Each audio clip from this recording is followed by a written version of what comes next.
আসসালামু আলাইকুম everyone, this is Rifat Hasan. Welcome to our English school. আজকের ক্লাসে আমরা শিখব টেন্স। টেন্স কিন্তু অত্যন্ত অত্যন্ত গুরুত্বপূর্ণ একটি চ্যাপ্টার। এটি আপনি ভালোভাবে না জানলে আপনি কখনোই ইংরেজিতে দক্ষ হতে পারবেন না, ইংরেজিতে কথা বলতে পারবেন না, ফ্রি হ্যান্ড রাইটিং করতে পারবেন না। সো এই টেন্স কিন্তু অত্যন্ত অত্যন্ত গুরুত্বপূর্ণ। সো আমরা টেন্স কিন্তু মোটামুটি ছোটবেলা থেকেই শিখতেছি, 5-6 থেকে আমরা টেন্স শিখে আসতেছি। তারপরও আমাদের টেন্সের কনসেপ্টটা ক্লিয়ার হয় না। আমরা যখন কথা বলতে চাই টেন্স কিভাবে ব্যবহার করতে হয় বা কোন কোন ক্ষেত্রে টেন্স ব্যবহার করব এটি আমরা বুঝতে পারি না। সো এটির মূল সমস্যা বলে আমি মনে করি সেটি হচ্ছে আমরা একদম গ্রামারের উপর বেশি ফোকাস করা। আমরা সাধারণত একটি বাংলা বাক্য দেখে এই বাংলা বাক্যটি কোন ফরম্যাটে আছে অর্থাৎ কোন টেন্সে আছে সেটি ট্রান্সলেট করার চেষ্টা করি, অর্থাৎ বাংলা থেকে ইংরেজিতে ট্রান্সলেট করার চেষ্টা করি। সো এটি কখনোই সঠিক পদ্ধতি নয়। আপনি যখন ইংরেজিতে কথা বলতে যাবেন, আপনি যদি প্রথমে বাংলা বাক্য ভেবে তারপর সেটিকে কোন টেন্সের মধ্যে পড়লো, সেই টেন্সের স্ট্রাকচার কি, সেটি কিভাবে ট্রান্সলেট করবো, এত কিছু বলে আপনি কথা বলতে পারবেন না। আপনাকে জাস্ট ইংরেজিতে চিন্তা করা শিখতে হবে। সো আমরা টেন্স কিভাবে প্র্যাকটিস করলে কিভাবে ইংরেজিতে স্বতঃস্ফূর্তভাবে কথা বলতে পারবো, সো সেই টেকনিকটা আজকে আমরা দেখে নেব। সো আজকে আমরা শিখবো পারফেক্ট টেন্স। সো আমরা জানি যে টেন্স মূলত তিন প্রকার, প্রেজেন্ট, পাস্ট এবং ফিউচার। সব প্রতিটি টেন্সের আবার চারটি ভাগ রয়েছে। সেটা হচ্ছে একটি ইনডিফিনিট বা সিম্পল, একটি হচ্ছে কন্টিনিউয়াস, একটি পারফেক্ট, একটি পারফেক্ট কন্টিনিউয়াস। সো আমরা পূর্বের ক্লাস দুটিতে সিম্পল টেন্স এবং কন্টিনিউয়াস টেন্স সম্পর্কে দেখে নিয়েছি। সো আজকে আমরা পারফেক্ট টেন্স দেখব। সো এই টেন্স আমাদের দৈনন্দিন জীবনে কিভাবে ব্যবহৃত হয় এবং আমরা এটি কিভাবে ইংরেজি টু ইংরেজি শিখতে পারি, অর্থাৎ বাংলা থেকে ইংরেজিতে ট্রান্সলেট না করে। So let's get started. দেখুন, পারফেক্ট টেন্স এটিও কিন্তু প্রতিটি টেন্সের মতোই তিন প্রকার। যেমন আপনার হচ্ছে এই যে প্রেজেন্ট পারফেক্ট, তারপর পাস্ট পারফেক্ট এবং ফিউচার পারফেক্ট। সো আমরা জানি যে সময়, এই টেন্স অর্থ কিন্তু সময় বা কাল। সো এটি সাধারণত তিন ধরনের হয়, একটি হচ্ছে বর্তমান, একটি হচ্ছে অতীত, একটি হচ্ছে ভবিষ্যৎ। তো সেটারই আমরা জানি প্রেজেন্ট মানে বর্তমান, পাস্ট হচ্ছে অতীতের কথা বলা হয় এবং ফিউচার হচ্ছে ভবিষ্যতের কথা বলা হয়। সো পারফেক্ট দ্বারা আসলে কি বোঝাচ্ছি? কারণ পারফেক্ট দ্বারা আমরা সিম্পলি বলতে পারি যে একটি কোনো কিছু কাজ সম্পূর্ণ হয়েছে বা শেষ হয়েছে, এটিকে আমরা পারফেক্ট টেন্স হিসেবে ধরতে পারি। বাট এটি যখন আমরা বাংলা বাক্যে দেখতে যাই যে আমি ভাত খেয়েছি, হ্যাঁ, কাজটি সিম্পল ভাবে শেষ হয়েছে।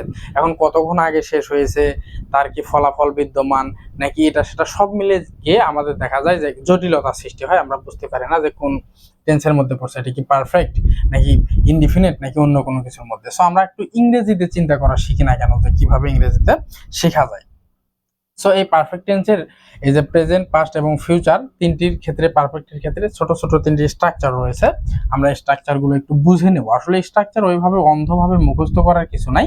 স্ট্রাকচার একটু দেখে দেখে ভালোভাবে বুঝলে আপনাকে আর নতুন করে মুখস্থ করতে হবে না, আপনি ইজিলি স্ট্রাকচার বুঝতে পারবেন। সো আসলে আমাদের ভয় পাবার কিছু নাই, আমরা সিম্পলি একটু বাক্যকে ইংরেজি করতে করতে স্ট্রাকচারটা বুঝে নেই। যেমন দেখুন, আমি ভাত খেয়েছি, হ্যাঁ, খাওয়াটা সম্পূর্ণ হয়েছে কিনা এটা সেটা এত ভাবার দরকার নেই। যে আমি ভাত খেয়েছি, আমি বই পড়েছি, সে স্কুলে গিয়েছে, যে এই যে খেয়েছি, করেছি, গিয়েছে, এই ধরনের যে কথাগুলো, এটি আমরা ইংরেজিতে কিভাবে বলবো? যেমন দেখুন, আমি ভাত খেয়েছি, এটিকে যদি আমরা একটু প্রথমে ইংরেজি করি তাহলে আমাদের প্রথমে স্ট্রাকচার অনুযায়ী, যেহেতু প্রেজেন্টে আছে এটা, হ্যাঁ, খেয়েছি, যদি আমরা বলতাম খেয়েছিলাম তাহলে পাস্টে হতো, আর যদি বলি যে খেয়ে থাকবো তাহলে ফিউচারে হতো। সেগুলো আমরা পরে দেখতেছি। সো আমির জন্য আমরা প্রথমে সাবজেক্ট আগে আই বসিয়ে নেব। এখানে যদি আমরা আই বসিয়ে দিই আমরা তাহলে প্রথম সাবজেক্ট পেয়ে গেলাম আই। তারপর দেখুন তো, সাবজেক্টের পর এখানে হ্যাভ অথবা হ্যাজ দুটির যে কোনোর মধ্যে একটি নিতে হবে। তাহলে আমাদের এই সাবজেক্ট অনুযায়ী সেটা নিতে হবে। যেমন আমরা জানি যে আয়ের সাথে হ্যাভ হয়, উ এর সাথে হ্যাভ হয়, দে এর সাথে হ্যাভ হয়। আবার যদি সাবজেক্ট কোনো সিঙ্গুলার কেউ হয়, তার পারসন, যেমন ধরুন হি, সেই ক্ষেত্রে হ্যাজ হবে, she has, Rahim has, Karim has, এভাবে কিন্তু হবে। সো এটা আমরা সবাই জানি, মূলত ইজি বিষয়। তাহলে আয়ের সাথে আমরা হ্যাভ বসিয়ে নিলাম, হ্যাঁ, আই হ্যাভ। সিম্পলি দেখুন আই হ্যাভ। তারপর দেখুন তো হ্যাভের পর এখানে কি দেওয়া আছে? হ্যাভের পর দেখুন V3 দেওয়া আছে। V3 দ্বারা আমরা কি বোঝাচ্ছি? ভি অর্থ হচ্ছে ভার্ব এবং V1 হচ্ছে ভার্বের যে প্রেজেন্ট ফর্ম সেটি, V2 দ্বারা বোঝানো হয় ভার্বের যে পাস্ট ফর্ম সেটি, এবং V3 হচ্ছে ভার্বের পাস্ট পার্টিসিপল যে ফর্মটি সেটি। অর্থাৎ একটি ভার্বের তিনটি করে ফর্ম থাকে। আমরা সেগুলো এখানে লিখে রেখেছি কয়েকটা উদাহরণ হিসেবে। এই যে দেখুন, যেমন ইট একটি ভার্ব। সো ইট মানে আমরা জানি খাওয়া, সো ইটের আরো দুটি পাস্ট ফর্ম হচ্ছে ইট এবং পাস্ট পার্টিসিপল ফর্ম হচ্ছে ইটেন। তেমনি প্লে হচ্ছে খেলা, এটি একটি ভার্ব। প্লে মানে খেলা করা, এটির পাস্ট ফর্ম হচ্ছে প্লেড এবং পাস্ট পার্টিসিপল ফর্ম হচ্ছে প্লেড।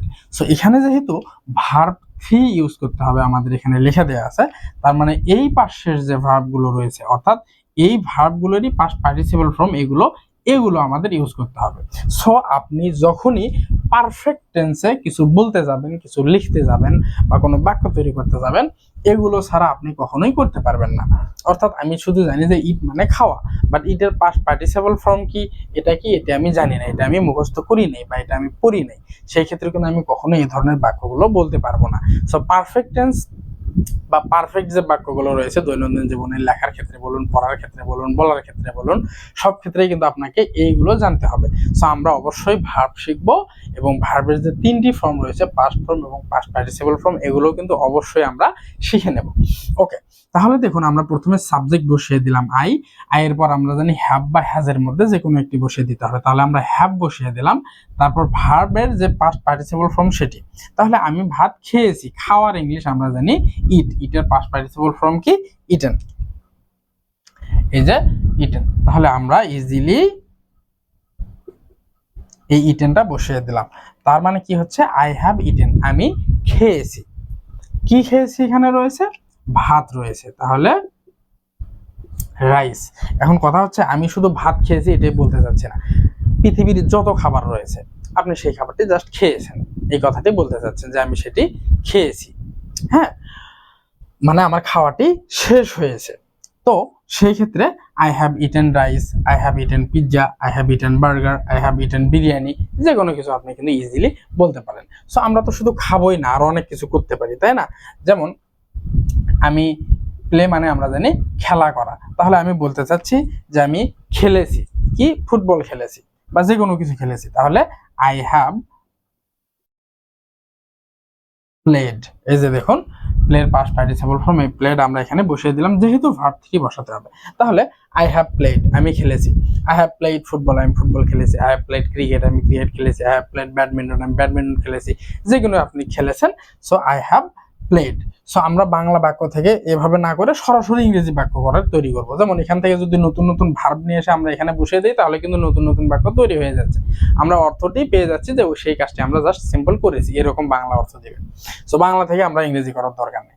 তারপর দেখুন এখানে প্লের জায়গায় যদি আমরা কুকের পাস্ট পার্টিসিপল কুক বসিয়ে দেই, তাহলে কিন্তু কি দাঁড়াচ্ছে যে কুকড, আই হ্যাভ কুকড, আমি রান্না করেছি। কি রান্না করেছি, আই হ্যাভ কুকড রাইস, আমি ভাত রান্না করেছি। আই হ্যাভ কুকড বিরিয়ানি, আমি বিরিয়ানি রান্না করেছি। যা কিছু রান্না করেছেন কিনা বসিয়ে দিলাম। তারপর আমরা নতুন নতুন আরো ভাব দেখেন বসিয়ে দিচ্ছি। যত ভাব চেঞ্জ পরিবর্তন করবেন বাক্য তত পরিবর্তন হয়ে যাবে, অর্থাৎ যে কাজটি আমরা করেছি সেই কাজের যে ভাব সেটি বসিয়ে দিলাম। যেমন যদি আমরা জানি গোর পাস্ট পার্টিসিপল ফর্ম হচ্ছে গন, তাহলে আমরা এবার আই দিয়ে না বলে একটু আমরা হি দিয়ে বলি। আই এর এখানে যদি আমরা হি বসিয়ে দেই, হি সাবজেক্ট আমরা হি, সে কিছু করেছে, এটা আমরা বলতে যাচ্ছি নিজের ক্ষেত্রে না বলে, তাহলে হির সাথে আমরা কি জানি, হির সাথে হ্যাজ বসবে, তাহলে হি হ্যাজ হবে তখন। তাহলে আমরা যদি বলি যে হি হ্যাজ গন, সে গিয়েছে, কোথায় গিয়েছে, he has gone to school, সে স্কুলে গিয়েছে। He has gone to office, সে অফিসে গিয়েছে। হি হ্যাজ গন দেয়ার, সে সেখানে গিয়েছে। তো এভাবে কিন্তু আমরা ইজিলি বলতে পারছি। আবার আমরা দেখুন রিড, রিড মানে আমরা জানি যে পড়া, রিড মানে পড়া। তাহলে যদি আমরা বলি যে আই হ্যাভ রিড, আমি পড়েছি, কি পড়েছি, দিস বুক, বইটি, তাহলে I have read this book, আমি বইটি পড়েছি। I have read news paper, আমি পত্রিকা পড়েছি। আই হ্যাভ রিড আর্টিকেল, আমি আর্টিকেল পড়েছি। রিডের তিনটি ফর্ম কিন্তু একই, বানানে একই হয়। রিড, এটার উচ্চারণ হবে রেড এবং এটার উচ্চারণ আবার রিড, রিড রেড রিড। উচ্চারণের ক্ষেত্রে একটু পার্থক্য করে যায়, বানান একই। সো এভাবে কিন্তু দেখুন আমরা এই ভার্বের জায়গাটি পরিবর্তন করে করে এই পাস্ট পার্টিসিপল ফর্মগুলো বসে দিয়ে অনেক অনেক বাক্য ইজিলি তৈরি করে ফেলতে পারছি, যে আমরা সেই কাজটি সিম্পলি করেছি। এখন কথা হচ্ছে এটা করেছি বলতে আমরা প্রেজেন্টের ক্ষেত্রে বলছি। সো আমরা যদি পাস্টের ক্ষেত্রে বলি এই কথাটি, যেমন আমি ভাত খেয়েছি, এটা বর্তমানেই খেয়েছি, হ্যাঁ এটা বোঝাচ্ছে। বাট আমি যদি বলি যে আমি ভাত খেয়েছিলাম, তাহলে কি বোঝাচ্ছে, অতীতের কথা বোঝাচ্ছে। আমরা সিম্পলি যদি কেউ জিজ্ঞেস করতাম ভাত খেয়েছো, হ্যাঁ ভাত খেয়েছি, তার মানে বর্তমানে খেয়েছি। এবং আমি ভাত খেয়েছিলাম যদি বলি যে আমি ভাত খেয়েছিলাম, তাহলে কি আমরা এটি বর্তমানে বোঝা যাবে? বাংলায় আমরা যখন সিম্পলি যে কেউ যদি বলে আমি ভাত খেয়েছিলাম, এটাকে আমরা বুঝবো যে সে 20 মিনিট আগে ভাত খেয়েছিলাম, এভাবে কি আমরা বলি? তাই না। খেয়েছিলাম বলতে অতীতে একটা সময় খেয়েছিলাম সেই ধরনের কথা বলা হচ্ছে, এবং অতীতে আমরা কাজটি সম্পূর্ণ হয়েছে। হ্যাঁ, সেই ক্ষেত্রে কিছুই চেঞ্জ করতে হবে না। জাস্ট আমরা জানি যে এই যে মাঝখানের এই জায়গাটিতে দেখুন হ্যাভ হ্যাজের জায়গায় যদি আমরা শুধু হ্যাড বসিয়ে দেই, অর্থাৎ এই জায়গাটিতে আমরা যদি হ্যাড বসিয়ে দেই, হ্যাঁ হ্যাড, তাহলে কোনো কিছু করেছিলাম। এই প্রেজেন্ট অর্থ হচ্ছে আমরা যদি বলি যে দেখুন প্রেজেন্ট মানে করেছি, কোনো কিছু করেছি, পাস্ট করেছিলাম,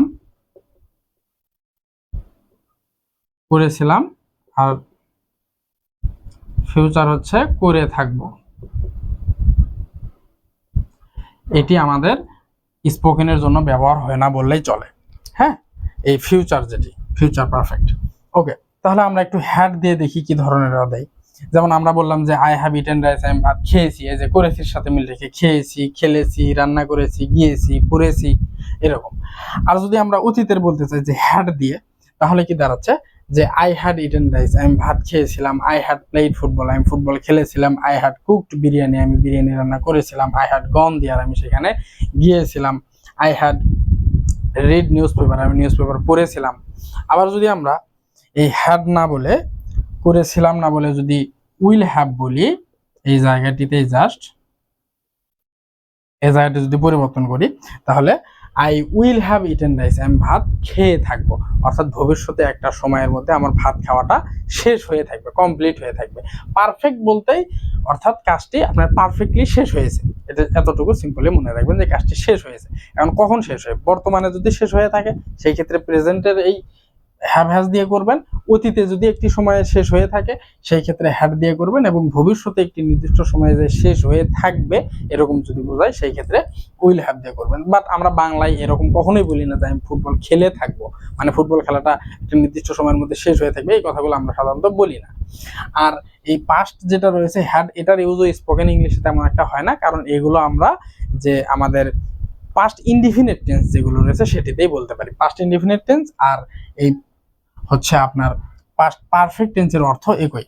যেমন আমরা যদি বলি আই হ্যাড ইটেন রাইস, আমি ভাত খেয়েছিলাম, এটি না বলে আমরা যদি বলি আই এইট রাইস, আমি ভাত খেয়েছিলাম, সেক্ষেত্রেও হয়। সো এই পাস্ট ইনডিফিনিট টেন্সের ব্যবহারটা বেশি হয় হ্যাডের। এই পাস্ট ইনডিফিনিট টেন্স আর পাস্ট পারফেক্টের মধ্যে পার্থক্য হচ্ছে পাস্ট ইনডিফিনিট একটু কম অতীত, তুলনামূলক কম অতীত, আর পাস্ট পারফেক্ট হচ্ছে এটি হচ্ছে তুলনামূলক বেশি অতীত। সো আমাদের সব থেকে বেশি প্র্যাকটিস করতে হবে কি, সেটি হচ্ছে এই হ্যাভ হ্যাজ দিয়ে। তার মানে আমরা সাবজেক্ট চেঞ্জ করব এবং হ্যাভ হ্যাজ সাবজেক্ট অনুযায়ী বসাবো, তারপর আমরা নতুন নতুন শত শত ভার্ব চেঞ্জ করব, সেই ভার্ব অনুযায়ী আমরা কথা বলবো। এবং যেমন দেখুন ইটেনের পর যে কোনো খাবারের নাম বসিয়ে দিতে পারেন, প্লেটের পর যে কোনো খেলার নাম বসিয়ে দিতে পারেন, কুকডের পর যে কিছু রান্না করছেন সবকিছু বসিয়ে দিতে পারেন, দিয়ে দিয়ে কিন্তু আমরা নতুন নতুন বাক্য তৈরি করে করে এভাবে প্র্যাকটিস করতে পারি। হ্যাঁ, সো আমরা হ্যাভ হ্যাজ দিলে যে কোনো কিছু সিম্পলি করেছি সেটি বোঝাবে, হ্যাড দিলেই করেছিলাম এরকম অর্থ দেবে, ফিউচারে উইল হ্যাভ দিলে করে থাকবো এরকম অর্থ দেবে।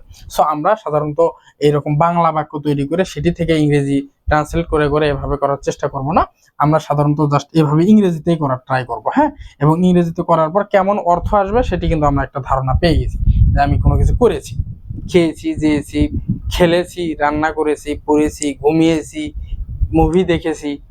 হ্যাঁ, এটা হচ্ছে বর্তমানের ক্ষেত্রে মানে প্রেজেন্ট পারফেক্ট। আর দেখেছিলাম, খেয়েছিলাম, ঘুমিয়েছিলাম, পড়িয়েছিলাম, তাকে পিটিয়েছিলাম, সাঁতার কেটেছিলাম, রান্না করেছিলাম, এগুলো হচ্ছে পাস্ট পারফেক্ট।